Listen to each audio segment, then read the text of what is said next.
Kerala has got the crucial ICMR approval for testing plasma transfusion as treatment for critical COVID-19 patients in the state. The multi-center trials, however, are still awaiting permissions from the Drug Controller of India, since this involves relaxation in blood donation norms. With this plasma transfusion called Convalescent Plasma Therapy, a cured patient's plasma, which is rich in antibodies, is transfused for a patient who is likely to get critical. My colleague Sneha Merikoshi joins me on that story. Sneha, what more can you add? Well, this is perhaps a very important development here. Now, the trials are not set to begin any soon as of now, because critical permissions are still required, like the drug controller's permission. And that is, usually for blood transfusions, there are certain specifications that no infections that have happened, not before so long. Can you take the blood transfusions? But in this case, that has to be relaxed.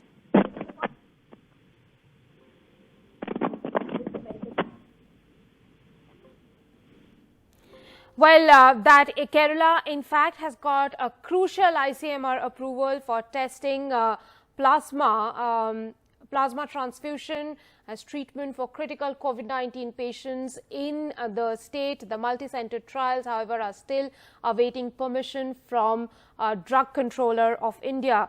With this plasma transfusion called Convalescent Plasma Therapy, a cured person's plasma, which is rich in antibodies, is transfused for a patient who's likely to get critical. I'm joined by my colleague Sneha Merikoshi. Sneha, how long would it take to get permission from the drug controller for this to come into the market? See, for these trials to begin, it's too early to say when would it begin. There are a lot of permissions which are involved in it. ICMR has given it the nod for this particular trial.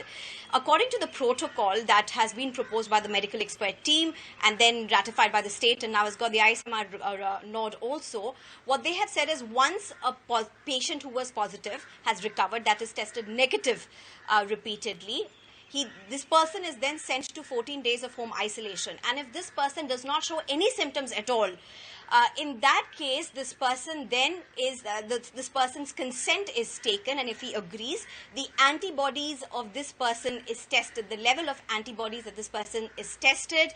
If there are adequate levels of antibodies, then the process of plasma transfusion can really begin. If a healthy person around 55 kgs of weight who has recovered from this coronavirus or COVID-19 gives 800 milliliters of plasma. Now, this is not blood. This is just the plasma. Around 4 people can be treated. So 800 milliliter of plasma, according to experts, would mean 200 milliliter each for 4 patients, and that, according to them, should be adequate. But this is very, very preliminary at this point. ELISA test kits, as well as which are required to see the antibody levels, as well as if that is in shortage, the rapid test kits, all of them are perhaps required to really go ahead with these trials, which is literally a multi-agency trial expected in Kerala.